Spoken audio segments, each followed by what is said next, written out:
নমস্কার, দূরদর্শন ত্রিপুরা আয়োজিত breaking the silence অনুষ্ঠানে আপনাদের প্রত্যেককে স্বাগত জানাই। আমাদের চারপাশে বিভিন্ন ধরনের অগ্রগতি হয়, কিন্তু সেই সমস্ত অগ্রগতির পথে বাধা হয়ে দাঁড়ায় আমাদের বিভিন্ন ধরনের রোগ কিংবা ব্যাধিসমূহ।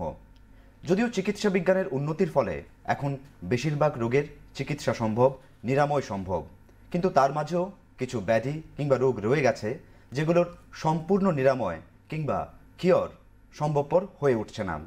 এমনই একটি রোগ হচ্ছে HIV/AIDS। কেন হচ্ছে না এই সম্পূর্ণ নিরাময়? তার কারণ হচ্ছে এই রোগ নিয়ে রয়েছে এক ধরনের অদ্ভুত নীরবতা। কেন এই নীরবতা? কারাই বা এই নীরবতা পালন করে আসছে? এই সব কিছু নিয়েই আজকের আয়োজনে আমরা কথা বলবো। কথা বলার জন্য আমাদের মাঝে উপস্থিত আছেন ডক্টর সমর্পিতা Dutta, project director, Tripura state AIDS control society. Madam, আপনাকে স্বাগত জানাই। নমস্কার ম্যাডাম, একেবারে শুরুতেই যেটা জানতে চাইব যে বর্তমান সময়ের পরিপ্রেক্ষিতে এইডসের যে প্রভাব কিংবা প্রকোপ সেটা ত্রিপুরা রাজ্যের পরিপ্রেক্ষিতে ঠিক কতটা, অর্থাৎ সার্বিক মানচিত্রটা যদি আপনি একটু তুলে ধরেন আমাদের সামনে। ত্রিপুরা রাজ্যে আমরা দেখেছি যে আমাদের রাজ্যে প্রথম HIV ইনফেকশনটা হয়েছিল 1996-এ। তো ফার্স্ট কেস আমরা ওই সময় ডিটেক্ট করেছিলাম। তো আপনি দেখছেন আজকে 2024 হয়ে গেল, তো এটা মোটামুটি 25 বছর হয়েছে আমরা এই ইনফেকশন আমাদের স্টেটে নিয়ে আছি। তো প্রথম দিকে দেখা গেছে ইনফেকশনটা খুব কম রেটে হচ্ছিল, মোটামুটি আমরা 3 থেকে 4টা কেস, তারপরে আরেকটু বেড়ে উঠে চলেছে প্রতি বছরে। কিন্তু ইদানিংকালে আমরা দেখছি যে নাম্বার অফ কেসেস, যেটা লাস্ট আমাদের 3-4 বছর ধরে নাম্বার অফ কেসেসটা আমরা বেশি পাচ্ছি।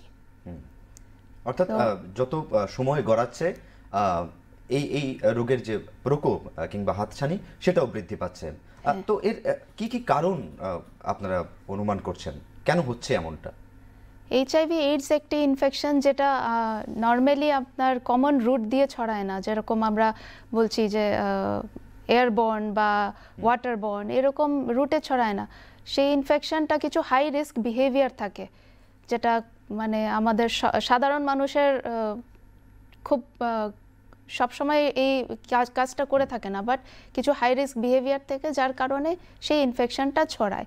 তো হাই রিস্ক বিহেভিয়ারগুলো কি কি হতে পারে, যেরকম কি ধরেন সেক্স ওয়ার্কস, যেটা ইললিগাল সেক্স ওয়ার্কস থাকে, তারপরে আপনার ইনফেক্টেড মাদার থেকে নিউবর্ন বেবি মানে বাচ্চার মধ্যে ছড়াতে পারে, তারপরে আপনার ইনজেক্টেবল ড্রাগ ইউজ, যেটা আজকালকে আমাদের রাজ্যে খুব বাড়ছে।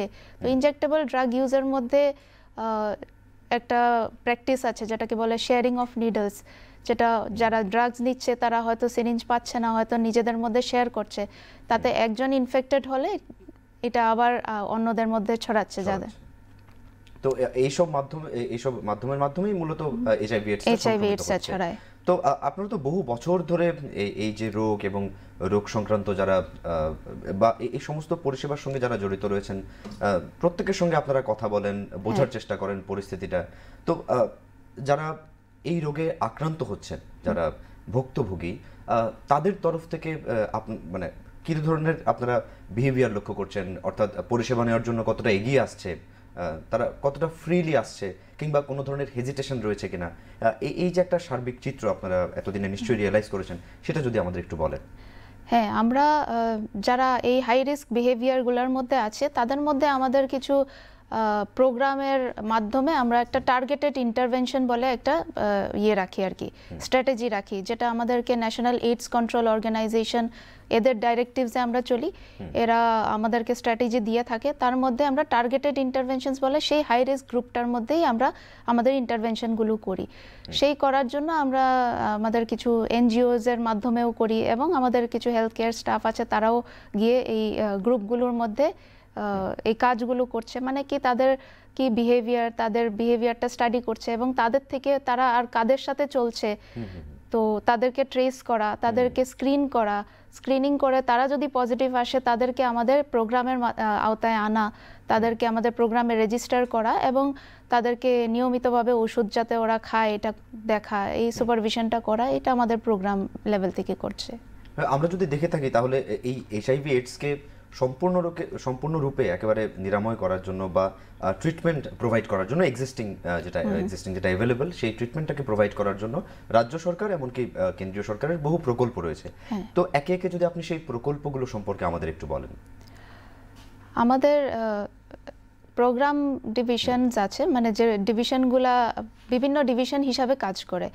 এর মধ্যে সবচেয়ে প্রথম হচ্ছে আমাদের একটা ডিভিশন যেটাকে আমরা বলি আইইসি। ওদের কাজ হচ্ছে অ্যাওয়ারনেস করাটা, কেননা এইডস এমন একটি রোগ যেটা আপনারা যদি না জেনে থাকেন আপনারা হয়তো সেটার ইয়েতে পড়ে যেতে পারেন, মানে সেই রিস্ক বিহেভিয়ারটা আপনারা করলেন, তারপরে সেটার মধ্যে হয়তো আপনার বাই দি বাই ইনফেকশন হয়ে গেল। সো এই জিনিসটা কিভাবে ছড়ায় এই জিনিসটা জানার জন্য আমরা অ্যাওয়ারনেস ক্যাম্পেইনস করে থাকি, সেটা একটা ডিভিশন আমাদের দেখে। তারপরে আমাদের আরও স্ট্র্যাটেজিস রয়েছে, যেরকম আমরা মানে ইউথদের মধ্যে যাতে অ্যাওয়ারনেসটা থাকে, ইউথদেরকে মোটিভেট করা হয়, কেননা দেখা যাচ্ছে অনেকগুলো হাই রিস্ক বিহেভিয়ার ইয়াং অ্যাডাল্টসদের মধ্যে বেশি হচ্ছে, যেরকম আমাদের যারা যুবক তাদের মধ্যে বেশি হচ্ছে। তার মধ্যে রয়েছে আপনার এই যে শিরাপথে মাদক নেওয়া বা যে কোনো প্র্যাকটিস, ওইগুলো তাদের মধ্যে বেশি থাকে। তাদের মধ্যে একটা স্পেশালি ডেডিকেটেড ডিভিশন আছে যেটা ওদের মধ্যে ইন্টারভেনশন করে যাচ্ছে, বা বিভিন্ন স্কুলে কলেজে গিয়ে রেড রিবন ক্লাবস অর্গানাইজ করছে। এই রেড রিবন ক্লাবসে বিভিন্ন স্টুডেন্টস ইউথকে আনা হচ্ছে, তাদেরকে অ্যাওয়ারনেস করা হচ্ছে, আর তাদের থ্রুতে মেসেজ দেওয়া হচ্ছে সোসাইটিতে, তারাও যাতে ক্যাম্পেইনস করে, মানে নট লিমিটেড টু দেয়ার আর কি, ওদের মধ্যেই না, সেটা যাতে সোসাইটিতে ওরা একটা মেসেজ দিতে পারে, এভাবে ওদেরকে তৈরি করা হচ্ছে। তো প্রথম গেল ক্যাম্পেইনস, তারপর ইউথ ইন্টারভেনশনস করছি। তারপরে হচ্ছে আপনার এই যে বললাম হাই রিস্ক গ্রুপ, তাদের মধ্যে যে আমাদের এনজিওরা কাজ করছে তাদেরকে ট্রেস করা। এই হাই রিস্ক গ্রুপসগুলোর মধ্যে আমাদের এই যে সেক্সুয়াল ওয়ার্কাররা আছে, তারপরে আপনাদের এই ড্রাগ ইউজাররা আছে, তারপরে আপনাদের ট্রাকার্স, মাইগ্রেন্টস বলে থাকে, যারা ট্রাক চালাচ্ছে, বিভিন্ন স্টেট ক্রস করছে, তারপরে মাইগ্রেন্টস যারা পপুলেশন, যারা একদিক থেকে আরেক দিকে আসছে, বাস করছে, ওই ধরনের পপুলেশন নেও অনেকটা হাই রিস্ক প্র্যাকটিস দেখা যায়, অনেকটা হাই রিস্ক বিহেভিয়ার দেখা যায়, তো তাদের মধ্যেও ইনফেকশনসটা বেশি হয়ে থাকে।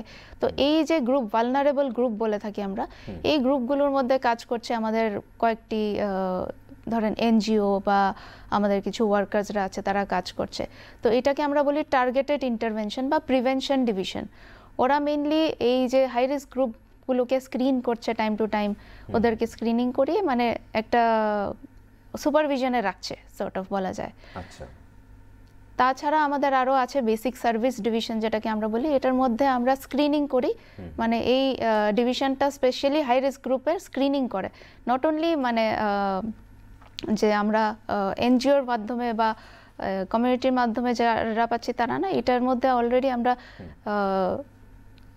বিভিন্ন হসপিটাল, বিভিন্ন হেলথ কেয়ার সেন্টারে যে পেশেন্টগুলো আসছে তাদের মধ্যেও স্ক্রিনিং করা হয়। তো এই স্ক্রিনিং টুকুন সব দেখে আমাদের বেসিক সার্ভিস ডিভিশন। আচ্ছা, তারপরে আমাদের আরও ডিভিশন আছে যারা স্ট্র্যাটেজিক ইনফরমেশন বলা হয়। Strategic information division actually data collection, data entry, আমাদের বিভিন্ন যা টেস্ট করে পজিটিভ পাচ্ছে, নেগেটিভ পাচ্ছে, কোন এজে কি হচ্ছে, এই ম্যানেজমেন্টটাও একটা ইম্পর্টেন্ট ম্যানেজমেন্ট। আমরা সারা রাজ্যকে একটা চিত্র দেওয়ার জন্য বা সারা কান্ট্রিকে একটা ভিশন দেওয়ার জন্য, তো এইটা আমাদের ওই স্ট্র্যাটেজিক ইনফরমেশন ডিভিশন করে থাকে। তারপরে আমাদের একটা কেয়ার, সাপোর্ট অ্যান্ড ট্রিটমেন্ট বলে আরেকটা ডিভিশন আছে।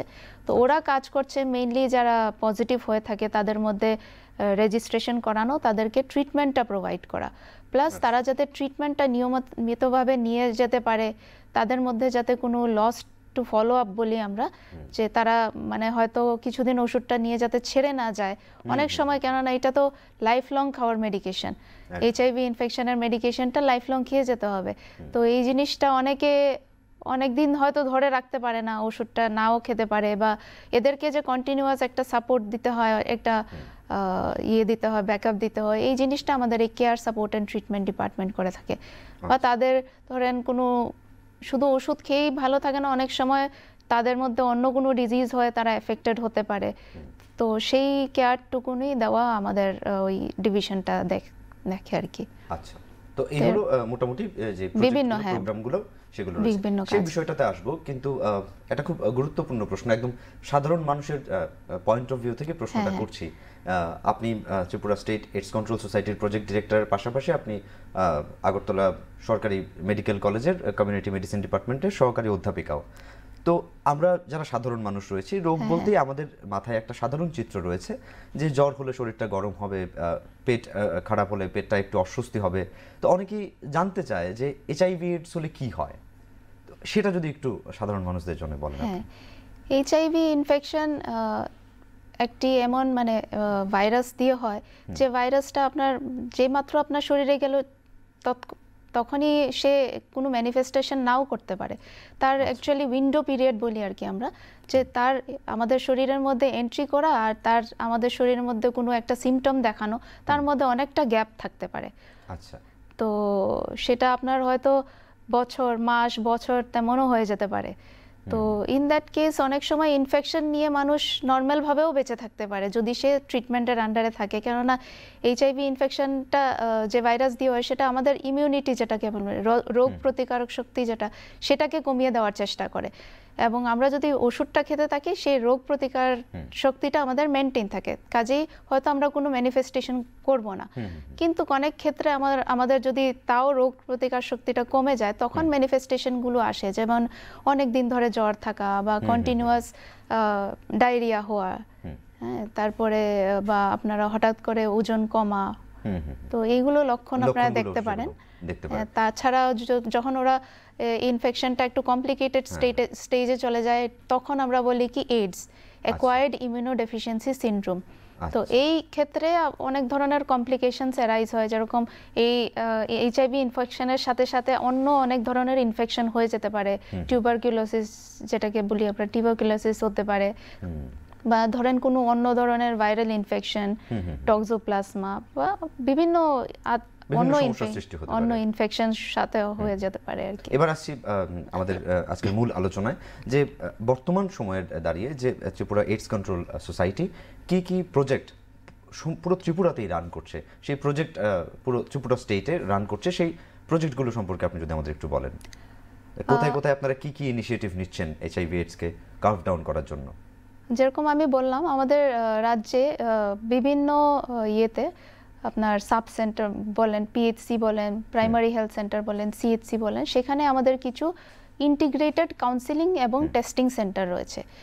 তো আমাদের যারা পেশেন্টরা থাকে, যাদের মধ্যে একটু রিস্ক বিহেভিয়ার থাকে বা যাদেরকে স্ক্রিন করার প্রয়োজন মনে করে মেডিকেল অফিসাররা, তারা ওইখানটায় পাঠায়। তো আমাদের এরকম ধরেন গোটা রাজ্যে আমাদের 133টার উপরে আমাদের আইসিটিসি সেন্টার রয়েছে।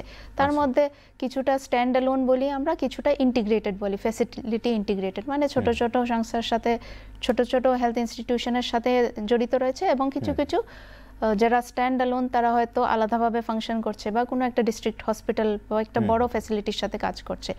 তো ওইখানটায় মেইনলি কাউন্সেলিং এবং টেস্টিং হয়।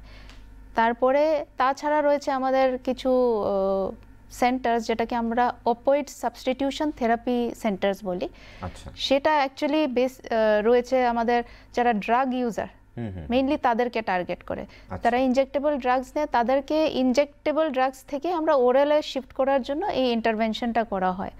তো যাতে তারা ইনজেক্টেবল মাধ্যম থেকে বেরিয়ে আসে বা শিরাপথে মাদক থেকে বেরিয়ে এসে ওরা ওরালে শিফট করে যায়, এবং ওরাল থেকে আস্তে আস্তে এটাকে ডোজ কমিয়ে ওদেরকে আনার একটা অনেকটা ডি অ্যাডিকশনের প্রসেস করা হয়। তো এইগুলো সেন্টারও আমাদের রাজ্যে রয়েছে, মোটামুটি 25টার উপরেই সেন্টার রয়েছে বিভিন্ন জায়গায়, বিভিন্ন ডিস্ট্রিক্টে আমরা এটা রান করছি আর কি। আচ্ছা, আরেকটা জিনিস যেটা জানতে চাই সেটা হচ্ছে যে এই যে প্রজেক্টগুলো, সেগুলো কি পিএইচসিতেই মূলত হয়, নাকি আপনারা ডিস্ট্রিক্টগুলোতে ভাগ করে নেন প্রথম, তারপর ডিস্ট্রিক্টকে ভাগ করেন সাব ডিভিশন ওয়াইজ? মানে এই ইনফ্রাস্ট্রাকচারটা মূলত জানতে চাইছি যে কিভাবে কাজ করছে। হ্যাঁ, এরকম যেরকম সব ডিস্ট্রিক্টেই আছে সাব সেন্টার, পিএইচসি এবং সিএইচসি গুলোতে আছে প্রথমত, আর তারপরে district hospital, sub divisional hospital, তাতেও এই সেন্টারগুলো আছে, এই ফ্যাসিলিটিগুলো আছে। এবং যেটা আমি বলছিলাম অপয়েড সাবস্টিটিউশন থেরাপি সেন্টার, সেটা আবার মানে বেসড অন আমাদের যখন হাই রিস্ক পকেটসগুলো থাকে, বা আমরা এটাকে হটস্পট বলি, যে এই হাই রিস্ক বিহেভিয়ারটা একটা ডিস্ট্রিক্টে বা একটা সাব ডিভিশনে বা একটা ব্লকে বেশি দেখা যাচ্ছে, তখন ওইখানে গিয়ে আমরা এস্টাবলিশমেন্ট করার চেষ্টা করি। এখন অবধি আপনারা কোন কোন ডিস্ট্রিক্টগুলোকে মার্ক করেছেন এই ধরনের একেবারে হটস্পট হিসেবে? যেখানে খুব এগ্রেসিভ সব কাজ করতে জায়গায় আছে, কিন্তু রিসেন্ট ডাটা আমাদেরকে ইন্ডিকেট করছে যে আমাদের ওয়েস্ট ডিস্ট্রিক্ট এবং ধলাই ডিস্ট্রিক্টে প্রিভ্যালেন্সটা একটু বেশি। আচ্ছা, তো এক্ষেত্রে আপনারা কিভাবে কাজ করেন যখন দেখছেন যে ধরুন ফর এক্সাম্পল যে কোনো একটা ডিস্ট্রিক্টে খুব বেশি পরিমাণ ইনফরমেশন আসছে, নাম্বার অফ এডিক্টেড বাড়ছে বা ইনফেক্টেড রোগীর সংখ্যাও বাড়ছে, তখন আপনারা কি ধরনের স্টেপ নেন? কোনো টার্গেট ওরিয়েন্টেড বা কি প্রজেক্ট রয়েছে সেখানে? হ্যাঁ, অবশ্যই। যদি আমাদের এই রিস্ক গ্রুপের মধ্যে বাড়তে থাকে, যেমন ড্রাগ ইউজারের মধ্যে যখন বাড়ে, তখন আমরা প্রপোজ করি যে এখানে একটা ওএসটি সেন্টারের দরকার আছে, কেননা ওইখানে অনেক মানে জেনারেলি ইউথই থাকে, যারা মানে যুবকরাই থাকে যারা এই সার্ভিসটা নিতে চায়। তো তখন আমরা ওদের জন্য একটা ওএসটি সেন্টার খোলার প্রপোজাল রাখি। আর আমরা যেহেতু মানে এটার মধ্যে মেডিসিন সাপ্লাই করতে হয় কন্টিনিউয়াসলি, তো আমরা জেনারেলি আমাদের ministry of health and family ওয়েলফেয়ারে যে ন্যাশনাল এইডস কন্ট্রোল অর্গানাইজেশন আছে তাদের কাছেও আমরা প্রপোজালটা দিই, তারা এটাকে অ্যাপ্রুভ করলে আমরা এই জিনিসটা স্টার্ট করি আর কি সেই জায়গায়।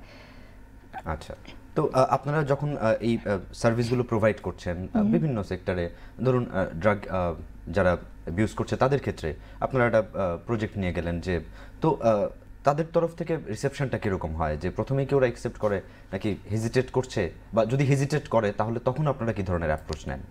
না, আমরা কিন্তু পেশেন্টের কাছে যাচ্ছি না এটা নিয়ে। এটা হচ্ছে যখন দেখছে যে একটা জায়গায় এরকম কেসেস বেশি আসছে, মানে হাসপাতালগুলো বা সাব সেন্টারগুলো, প্রাইমারি হেলথ সেন্টার, তাদের লোকেরাই আমাদের কাছে ডিমান্ড প্লেস করছে যে আমাদের কাছে এরকম প্রচণ্ড পেশেন্ট আসছে, আপনাদের তরফে যদি এরকম সেন্টার থাকে তাহলে আমাদের ভালো হয়। আর সাইড বাই সাইড আমাদের স্টাফরাও থাকে, হয়তো সেই সেন্টারে থাকে না বা সেই সাব সেন্টারে না থাকতে পারে, আশেপাশের কোনো সাব সেন্টারে থাকতে পারে, তো তারাও একটা ইনফরমেশন আমাদেরকে কন্টিনিউয়াসলি ফিডব্যাক দিতে থাকে যে এই জায়গায় প্রেভ্যালেন্সটা বাড়ছে। বা যেরকম বললাম, আমাদের কিছু এনজিওরা কাজ করতে থাকে মানে এই গ্রুপগুলোর মধ্যে, তো তারাও আমাদেরকে ফিডব্যাক দেয়, তাতে আমরা জানতে পারি যে মানে বেশি করে ওইখানে হচ্ছে, তখন আমরা প্রপোজালটা দিই। আর ডেফিনেটলি ওই জায়গার যারা থাকে, মানে ওই সেন্টার ফেসিলিটিতে যারা থাকে, ওরা ভালোভাবেই অ্যাকসেপ্ট করে। ইনফ্যাক্ট ওরা মানে সব ধরনের কোঅপারেশন আমাদের সাথে করে। আচ্ছা, আরেকটা জিনিস যদি আমরা লক্ষ্য করে থাকি তাহলে দেখব যে ন্যাশনাল এইডস কন্ট্রোল অর্গানাইজেশন, এই সংস্থাটি পুরো ভারতবর্ষের যে চালচিত্র AIDS related, HIV AIDS related, সেটা দেখভাল করছে, তার পর্যবেক্ষণ করছে। তো নিশ্চয়ই কার্যক্ষেত্রে যা হচ্ছে এক একটা স্টেটের যে সিচুয়েশন এক এক রকম হয়। তো বর্তমান সময়ে ত্রিপুরার জন্য কি কি ধরনের ডিরেক্টিভস রয়েছে বা কি কি ধরনের গাইডলাইন্স ফলো করতে আপনাদের বলা হয়েছে? সেই রকম আলাদাভাবে ত্রিপুরার জন্য কোনো গাইডলাইন দেওয়া হয় না, কিন্তু ওরা মানে ওরা যে টাইম টু টাইম আমাদের স্টেটে যা হচ্ছে এটা পুরা আমাদের রিপোর্টিং হয়। মানে 1:1 রিপোর্টিং আমরা একটা পোর্টালে করি, যেটা ডাইরেক্টলি মনিটর করে আমাদের national AIDS control society, national AIDS control organization. তো ওরা অ্যাকচুয়ালি পুরা দেশেরটা দেখে ওরা স্ট্র্যাটেজি ডিভাইস করে, ওইভাবে ওরা ডাইরেক্টিভস দিয়ে থাকে। আর actually national AIDS control programme যেটাকে আমরা বলি, যেটা national AIDS control organisation run করছে, প্রোগ্রামটার আজকে মানে এখন 5th ফেজ চলছে। তো এই ফেজে মানে ওরা ফেজ ওয়াইজ স্ট্র্যাটেজিস দিতে থাকে। তো এক একটা ফেজে ধরেন এই 5 বছরের জন্য মানে ওরা লাস্ট 5 ইয়ারের ডেটা দেখে নেক্সট 5 ইয়ারে কি স্ট্র্যাটেজি ওরা নেবে এটা ডিজাইন করে। তো এটা মানে সব জায়গায় সেম থাকে। আর স্পেসিফিক্যালি আমাদের যদি কোনো মানে প্রবলেম দেখে, আমাদের স্টেটে কোনো অসুবিধা দেখে, সেটা ওরা আমাদেরকে টাইম টু টাইম ডিরেক্টিভ দিয়ে জানায়, মানে একদম ডাইরেক্টলি আমাদের রাজ্যের জন্য স্পেসিফিক কিছু এরকম করে পাঠাবে না। আচ্ছা, আলাদা। আরেকটা জিনিস, যে এই যে প্রোগ্রামসগুলো রয়েছে আপনাদের, সেগুলো তো আলটিমেটলি পৌঁছতে হবে একজন বেনিফিশিয়ারির কাছে। তো এই যে বেনিফিশিয়ারির কাছে পৌঁছানো, এই পৌঁছানোর মাধ্যমটা কি আপনাদের কি ডিরেক্ট অ্যাপ্রোচ, নাকি আপনারা কোনো হেলথ কেয়ার সিস্টেমের সাপোর্ট নিচ্ছেন, নাকি আপনারা এনজিওর মাধ্যমে? ডিরেক্ট অ্যাপ্রোচ আপনাদের নাকি ইনডিরেক্ট অ্যাপ্রোচ এই প্রজেক্টগুলোর ক্ষেত্রে, এই প্রোগ্রামগুলোর ক্ষেত্রে? প্রোগ্রামটা আমরা দুইটাই অ্যাপ্রোচ রাখি। হ্যাঁ, আমরা হেলথ সিস্টেমের হেল্প অবশ্যই নেই, কেননা আমাদের যে বিভিন্ন ডিস্ট্রিক্টে আমাদের ফ্যাসিলিটিগুলো আছে, মানে বিভিন্ন ডিস্ট্রিক্টের হেলথ ফ্যাসিলিটির মধ্যেই আমাদের সেন্টারগুলো আছে। তো নিশ্চয়ই আমরা তাদের সাহায্য নিয়েই এই জিনিসটা করতে পারবো। তো তাদের সাহায্য আমাদের নিতে হয়। আবার কিছু এনজিও যারা আছে তাদের সাহায্যও আমাদের নিতে হয়, কেননা তারাও তারাও কমিউনিটিতে গিয়ে কাজ করে। সেই জিনিসটা হয়তো আমাদের হেলথ সিস্টেমের তারা এই কাজটা করতে পারবে না, বা এনজিওসরা বা আমাদের লিঙ্ক ওয়ার্কার স্কিম আমরা বলি, ওরাও এই ওয়ার্কটা কমিউনিটিতে গিয়ে করে। এখন এইচআইভি ইনফেকশন আপনার সাধারণ অন্য সব রোগের মতন আপনি যদি মনে করেন কাজ করাবেন, সেটা পসিবল হয় না। কেননা আপনিও জানেন যে এইচআইভিতে প্রচণ্ড স্টিগমা অ্যাসোসিয়েট থাকে, যে কারোর ইনফেকশন হলে বা কারোর ওই হাই রিস্কটা থেকে থাকলে সে চট করে খুলে বলতে চাইবে না। তো সেই জিনিসটা জানতে গেলে একদম আমাদের সেরকম লুক লাগবে যে মানে ওই গ্রুপটার সঙ্গে কথা বলছে, মিলে কথা বলছে, সেই গ্রুপটা ওকে ওপেন করতে হবে যে ও কি বিহেভিয়ার মানে ও নিচ্ছে, যদি রিস্কি থেকে থাকে তো সেই ওই মাধ্যমে তাদেরকে ট্রেস করতে হয়। আমরা যদি মনে করি যে রুটিন হেলথ সিস্টেমে যেরকম সব ডিজিজ ট্রেস করা যাচ্ছে, এইভাবে এইচআইভি ট্রেস করতে পারবো বা এইচআইভি, সেটা কিন্তু পসিবল হয় না আমাদের এই এইচআইভির জন্য। তার জন্যই আমি বলতে চাইবো যে আমাদের কি বলবো, আমাদের কান্ট্রি, আমাদের দেশও এইটার জন্য একটা প্যারালেলি একটা ভার্টিক্যাল প্রোগ্রাম রান করছে। আপনি দেখবেন এখন অন্য সব ডিজিজের জন্য যে প্রোগ্রামগুলো রান হচ্ছে, এগুলো সব কিন্তু আমাদের এনএইচএম এর আন্ডারে চলে এসেছে। এনএইচএম বা ন্যাশনাল হেলথ মিশন কিন্তু ওই প্রোগ্রামগুলো রান করছে অন্য সব ডিজিজের, কিন্তু এইচআইভি এইডস এর প্রোগ্রামটা কিন্তু তাদের সঙ্গে মার্জ হয়নি, এখনো আলাদাভাবে চলছে। আলাদাভাবে চলছে এর জন্যই কেন, সেটার স্ট্র্যাটেজিটা একটু অন্যরকম হতে হবে। সেই কমন ডিজিজ সব ডিজিজের সাথে এটাকে ট্র্যাক করা বা এটাকে ফলো করা, এটা হয় না। আবার আরেকটা কথাও একটু এমফাসাইজ করতে চাইবো যে HIV AIDS is not a medical disease, যেটা অনেক সময় বলা, it is not related to medical only, science only, it is actually social disease. হ্যাঁ, তো এইচআইভি এইডসে শুধুমাত্র আমরা টেস্ট করলাম, ট্রিটমেন্ট করলাম, তাতে কিন্তু সেটা সংরক্ষণ হবে না। এখানে আমাদের বিভিন্ন ডিপার্টমেন্টসের পার্টিসিপেশনের দরকার আছে, কিন্তু সোশ্যাল, ধরেন সোশ্যাল ওয়েলফেয়ার ডিপার্টমেন্ট, তাদের সাপোর্ট লাগবে। যারা এইচআইভি আক্রান্ত তাদের অনেক ধরনের সাপোর্টের দরকার হতে পারে, সেই জিনিসটা আমাদের সোশ্যাল ওয়েলফেয়ার থেকে লাগবে। বা ধরেন আমাদের অ্যাডমিনিস্ট্রেশনের সাহায্য লাগবে, আমাদের এই ড্রাগ কন্ট্রোল ডিপার্টমেন্টের সাহায্য লাগবে। তো এইভাবে দেখা গেছে যে মোটামুটি গভর্নমেন্ট অফ ইন্ডিয়া 19টা ডিপার্টমেন্টের সাথে একটা মেমোরেন্ডাম অফ আন্ডারস্ট্যান্ডিং করেছে। আমার দেশের মধ্যে 19টা ডিপার্টমেন্টের সাথে মেমোরেন্ডাম অফ আন্ডারস্ট্যান্ডিং করেছে যে এইচআইভি এইডস নিয়ে ওরাও কাজ করবে। তো তার জন্যই বলা হয় যে এটা শুধু আমাদের মেডিকেল সায়েন্স একা এটাকে কন্ট্রোল করার মতন ইয়েতে নেই, এখানে অনেক অন্যদেরও পার্টিসিপেট করার কাজ আছে আর কি। আপনি যেহেতু সামাজিক যে প্রেক্ষাপটের কথা তুললেনই, সেখান থেকে আপনি একটু আগেই আপনি যখন প্রোগ্রামগুলোর কথা বলছিলেন, তার একটি পার্ট ছিল মেডিকেশন, যে তাদেরকে মেডিকেশনের আওতাভুক্ত করা। তো এই যে মেডিকেশন দেওয়া, এই মেডিকেশন দেওয়ার প্রসেসটা যদি একটু বলেন, কিভাবে প্রকিউর করে মেডিসিন বা করা হয়, বা যে ইনফেক্টেড তিনি কিভাবে মেডিসিনগুলো নিচ্ছেন, কোথা থেকে নেবেন উনি, সেটা যদি একটু বলেন। মেডিসিন যেটা আমাদের এইচআইভি ইনফেকশনের জন্য দেওয়া হয় সেটা কমপ্লিটলি ফ্রি অফ কস্ট। এটা যে পেশেন্ট রেজিস্টার হবে সে কমপ্লিটলি ফ্রি অফ কস্ট, মানে সারা জীবনের জন্য এই মেডিসিনটা পাবে। আচ্ছা, আর এটা কোথা থেকে নিতে হবে? কোনো হেলথ সেন্টার থেকে নিতে হবে নাকি কোনো আলাদা? আমাদের এআরটি সেন্টার থাকে, অ্যান্টি রেট্রোভাইরাল থেরাপি সেন্টার। আচ্ছা, তো ওই সেন্টারগুলো থেকে ওদের নিতে হয় আর কি ওষুধটা।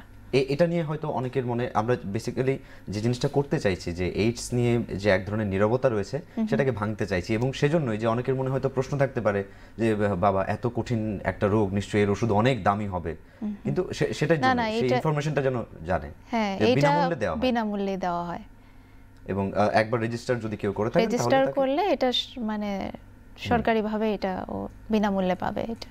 আচ্ছা, এখানে এই রেজিস্ট্রেশন প্রসেসের কথা একটা আসে। এবার দেখা যায় যে স্টিগমার বিষয়টা, যে অন্য যে কোনো রোগ হলে খুব সহজেই কেউ যে কোনো একটা হেলথ কেয়ার সিস্টেমের আওতাভুক্ত হয়ে যাচ্ছে।